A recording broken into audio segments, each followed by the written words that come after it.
Bonjour à toutes et à tous et bienvenue dans ce troisième épisode consacré à Mercure, le messager divin de l'astrologie et l'esprit malicieux du petit oracle astro-mystique. Avant d'entrer dans le vif du sujet, une courte présentation. Je suis Sandrine Veriken, astrologue.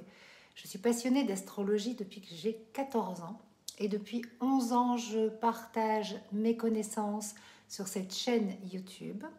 Je suis également l'auteur des ouvrages L'Oracle des gardiennes du ciel, que voici, Rituel de femme pour créer sa vie en 12 lunes, tous deux parus aux éditions Très Daniel. Et dernièrement, j'ai eu la joie de co-créer le petit oracle astro-mystique que voici.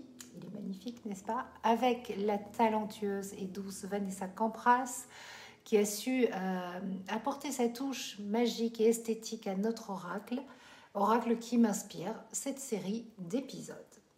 Alors, nous allons plonger ensemble dans l'univers mystique de Mercure. Et je réalise que je n'ai pas du tout préparé la carte avant, mais bon, on va la trouver, je connais son message. L'idée, c'est vraiment d'ouvrir des espaces de sagesse à l'intérieur de nous. Donc dans l'oracle, le message de Mercure, il est clair et il est ludique, parce que Mercure, c'est le fripon divin. Il est malin, il s'amuse, il s'adapte, il rebondit, et il nous dit que la vie est un jeu où on va avancer sans chercher à avoir de raison.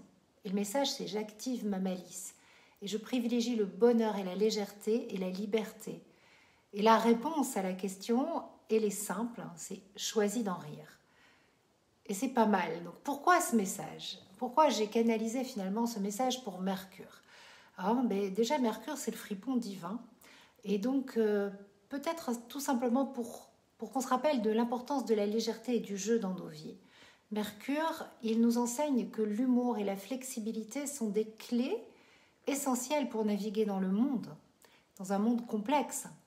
Et il nous permet d'embrasser la malice et la joie à l'intérieur de nous, pour libérer notre esprit des contraintes, du sérieux, de tout ce qui est inutile, et trouver une véritable liberté, je dirais légèreté intérieure.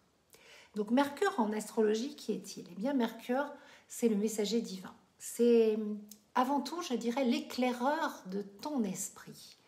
Il va transformer tes pensées, tes mots, tes paroles en écrit.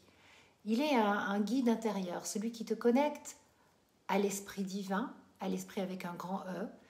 Et dans chaque signe, Mercure teinte notre communication et notre intellect de ces différentes nuances. C'est un dieu multicolore.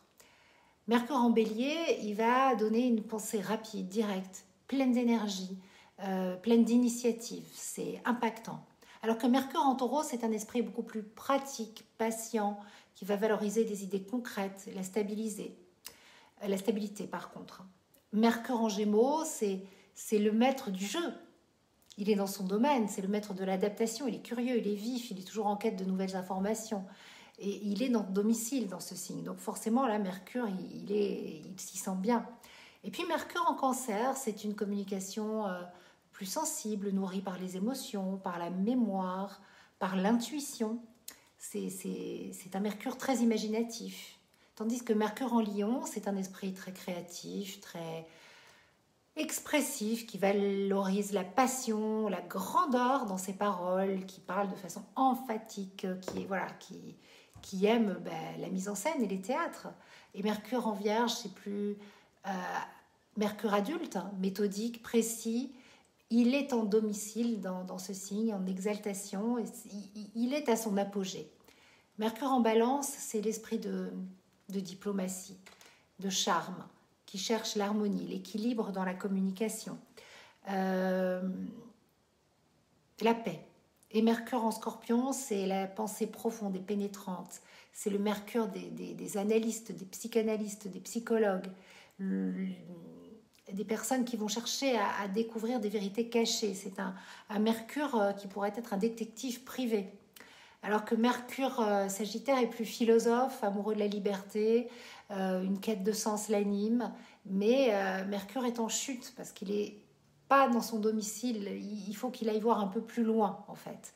Et Mercure en Capricorne, c'est une communication sérieuse, disciplinée, qui valorise la structure, qui valorise l'ambition, la lenteur, l'approfondissement. Tandis que Mercure en Verseau, c'est un esprit innovant, original, toujours prêt à explorer de nouvelles idées, plein de créativité. C'est là où Mercure rencontre Uranus, l'octave supérieure de Mercure. Et Mercure en Poisson, in fine, c'est la pensée poétique inspirée. Mercure est en exil, mais Mercure se connecte au grand tout et avec ses antennes vibre d'unité avec Neptune. Et donc le glyphe de Mercure qui représente un cercle de l'esprit, une croix de la matière, 2 croissants de réceptivité spirituelle, symbolise finalement cette union en fait de l'esprit et de la matière. Et ça nous montre à quel point, en tant que planète qui régit la communication, l'intellect, les déplacements, Mercure s'adapte à toutes les situations. Donc, il est en domicile en Vierge et en Gémeaux, où il excelle dans l'art de l'adaptation et de l'analyse. Il est en chute en Sagittaire et en exil en Poisson, où ses qualités finalement d'adaptation vont être mises au défi d'expansion, de diffusion et de connexion à la réalité. Ce qui est très intéressant, c'est d'étudier Mercure sur un plan ésotérique. Sur le plan ésotérique, Mercure, c'est le régent spirituel de notre intellect supérieur. C'est le pont entre l'esprit humain et les dimensions divines. Et c'est l'agent de la transmutation des énergies mentales en sagesse spirituelle. Il nous incite vraiment à utiliser notre intellect à des fins supérieures, élevées, afin de comprendre certainement des vérités occultes, cachées, à aller voir au-delà des apparences. Il devient la planète qui fait de nous des canals, des médiums. Et en astrologie hellénistique, Mercure, c'est vraiment le dieu messager capable de se déplacer rapidement entre les mondes. Son rôle d'intermédiaire, finalement, entre les dieux et les hommes, en fait le messager divin et surtout le porteur des messages célestes. Donc vous voyez la dimension de canal de Mercure. Et c'est là où, finalement, on va avoir une communication fluide et inspirée. Mais il vient aussi pour les choses du quotidien, les transactions, le commerce, ce qui fait que la vie sur Terre est la vie sur Terre.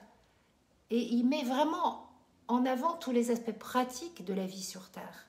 Il souligne en fait l'importance des interactions humaines et surtout de la transmission et des connaissances. C'est Hermès, en fait. Et le rôle de Mercure dans un thème astral, il est crucial pour comprendre notre manière de penser, de communiquer et de percevoir le monde au travers de ce qui nous a été transmis et appris. Mercure vient vraiment nous révéler comment on va analyser les informations, comment on va s'exprimer, comment on va interagir avec notre environnement immédiat.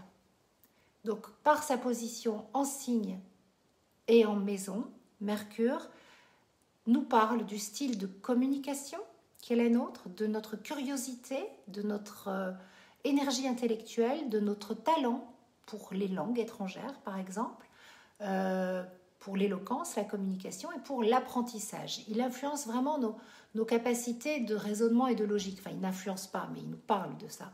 Et notre adaptabilité aussi. Donc, un Neptune fort dans un thème peut parler d'une personne qui est particulièrement douée pour l'enseignement, l'écriture, toute forme de communication. Moi, par exemple, j'ai le Soleil conjoint Mercure.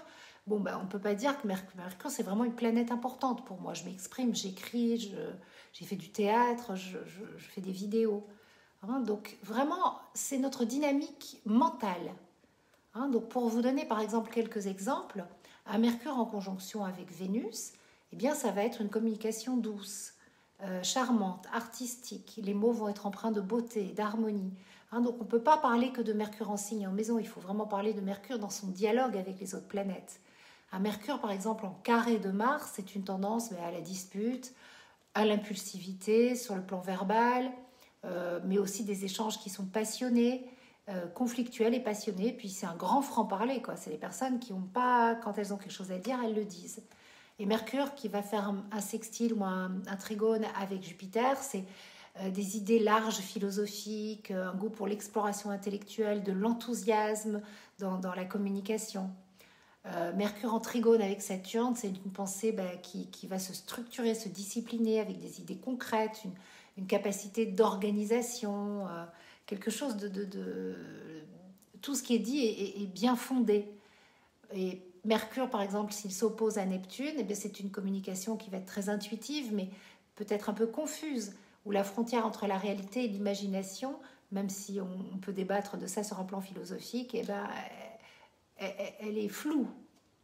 Et si on prend Mercure avec son octave supérieure, Uranus, eh bien, c'est une pensée originale, inventive, avec des idées parfois révolutionnaires ou non conventionnelles. C'est la capacité à oser affirmer sa différence. Donc Mercure, il faut vraiment le voir dans toutes ses facettes. C'est une planète passionnante. Dans la mythologie romaine, c'était non seulement le messager des dieux, mais aussi le protecteur des voyageurs et des voleurs. Donc finalement, Mercure, ça peut être un grand mentor. Et il se déplace rapidement, il peut tromper le monde, il peut naviguer entre les royaumes mortels et immortels. C'est un dieu psychopompe. J'en parlerai un peu plus lorsque je vous présenterai la carte de Mercure rétrograde. Mais en tout cas, il a un petit côté espiègle et finalement, ses multifacettes et sa dualité reflètent parfaitement son rôle en astrologie. C'est un guide lumineux, mais comme je le dis dans le message, toujours prêt à jouer et à s'adapter. Et donc, pour conclure cette vidéo et peut-être intégrer Mercure à l'intérieur de vous, dans votre vie, je vous inviterai vraiment à, comme je le propose dans la carte, à voir la vie comme un jeu où chaque mouvement, chaque pas, chaque pensée est une opportunité de croissance et de bonheur, à adopter sa malice et son sens de l'adaptabilité pour transformer vos pensées, vos paroles en joie, en légèreté, pas vous prendre au sérieux tout en étant sérieux et explorer votre propre relation avec Mercure pour voir finalement si vous marchez votre parole et si ce qu'il y a dans votre cœur se reflète dans vos mots. Voilà. Et là, ça y est, je l'ai retrouvé la carte, juste à la fin. Donc c'est n'oublie pas de jouer le message. Mercure est malin, il s'amuse, il s'adapte, il rebondit. La vie est un jeu. J'avance. Je ne cherche pas à avoir raison. Je ne cherche pas à avoir raison. J'active ma malice. Je privilégie le bonheur, la légèreté et la liberté. C'est pour ça que Mercure est en étroite corrélation avec Uranus, octave supérieure de Mercure. Parce que si on se branche sur la fréquence élevée de Mercure, qui est celle de la joie, de la pétillance et de la légèreté, c'est la liberté qui est à la clé. Et la réponse, si vous avez une question, c'est choisi d'en rire. Voilà. Donc imaginons que votre question, ça soit est-ce que je vais bientôt déménager? Choisis d'en rire. Prends ça avec légèreté. C'est un jeu. Ne prends pas le truc trop au sérieux et tu vas voir, les choses vont se débloquer. Est-ce que je vais avoir mon diplôme? Pareil. Sois sérieux, mais de la légèreté dans tout ça, parce que des fois, on est trop sérieux et ça nous plombe. Voilà, je pense que c'est vraiment le message qui me paraissait le plus juste. J'aurais pu en prendre plein d'autres, je viens de vous parler de Mercure dans toutes ses facettes. Mais quand j'ai canalisé le message pour Mercure, je me suis dit, on va aller sur le fripon divin. Et on va choisir d'en rire. Voilà. J'ai toutes les cartes dans les mains. Il y en a 54. Ça fera donc 54 épisodes. Le petit oracle astro-mystique, vous pouvez l'utiliser de plein de façons différentes. Vous mettez les cartes dans ce boîtier qui est un bijou, un écrin. Vous piochez une carte avec votre main gauche. Et vous lisez le message, vous pouvez la porter contre votre cœur, la garder avec vous. L'idée, c'est vraiment d'ouvrir à chaque fois un espace de sagesse intérieure, de connexion à l'âme et de méditation avec l'énergie la plus juste, la plus lumineuse, la plus cristalline qui soit en lien avec la planète, le signe, les déesses. Voilà, il y a 54 cartes dans cet oracle. Je fais parler bien sûr les saisons astrologiques, les 12 phases de la Lune, parce que moi je travaille avec les 12 phases de la Lune. C'est comme ça qu'elle vibre et qu'elle résonne pour moi, et pas les 8 phases, qui pour moi est plus un héritage du féminin sacré, alors que les 12 phases de la Lune, c'est l'astrologie hellénistique. Ensuite, les déesses, les astéroïdes, qui sont ce nouveau langage du féminin qui vient s'exprimer et qui nous montre, qui nous parle de l'évolution de l'homme et de la femme. Il y a bien sûr le nœud nord, le nœud sud. Vous avez aussi la route, la part de fortune, pas la route fortune. Lilith et bien d'autres choses encore. On aura l'occasion d'en parler. Ciao, à bientôt.